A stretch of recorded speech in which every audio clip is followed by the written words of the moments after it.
بسم اللہ الرحمن الرحیم۔ میرے چینل پر آپ سب لوگوں کو خوش آمدید۔ سب سے پہلے اس چینل کو سبسکرائب کر دیں۔ ایک عجیب و غریب فرشتے کا واقعہ۔ شب معراج پر آپ صلی اللہ علیہ وآلہ وسلم نے ایک فرشتے کو دیکھا جس کے پر کٹے ہوئے تھے۔ یہ دیکھ کر آپ صلی اللہ علیہ وآلہ وسلم نے حضرت جبریل علیہ السلام سے پوچھا کہ یہ کیا ماجرا ہے، اس کے پر کیوں کٹے ہوئے ہیں؟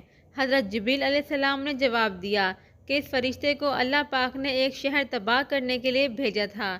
اس نے وہاں پر ایک شیرخوار بچے کو دیکھا، اس کو اس بچے پر ترس آ گیا اور یہ اسی طرح سے واپس آ گیا۔ اس نے اس شہر کو تباہ نہیں کیا تو اللہ پاک نے اس کو یہ سزا دی ہے۔ یہ سن کر آپ صلی اللہ علیہ وآلہ وسلم نے فرمایا کہ کیا اس کی توبہ قبول ہو سکتی ہے؟ تو حضرت جبریل علیہ السلام نے فرمایا کہ ہاں، اس کی توبہ قبول ہو سکتی ہے۔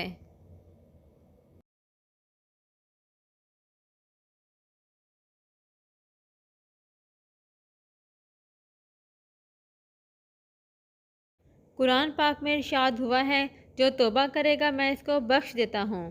یہ سن کر نبی صلی اللہ علیہ وسلم نے عرض کی کہ یا اللہ، تو اس کی توبہ قبول فرما اور اس پہ اپنی رحمت فرما۔ اللہ پاک نے فرمایا کہ اس کی توبہ تو یہ ہے کہ یہ آپ پر 10 بار درود پاک پڑھے۔ آپ صلی اللہ علیہ وآلہ وسلم نے اس فرشتے کو اللہ کا حکم سنایا تو اس نے 10 بار درود پاک پڑھا۔ اللہ نے اس کو پر اور بال عطا فرمائے اور وہ اوپر کو اڑ گیا اور ملائکہ میں یہ شور برپا ہو گیا کہ اللہ پاک نے درود پاک کی برکت سے اس پر رحم فرمایا ہے۔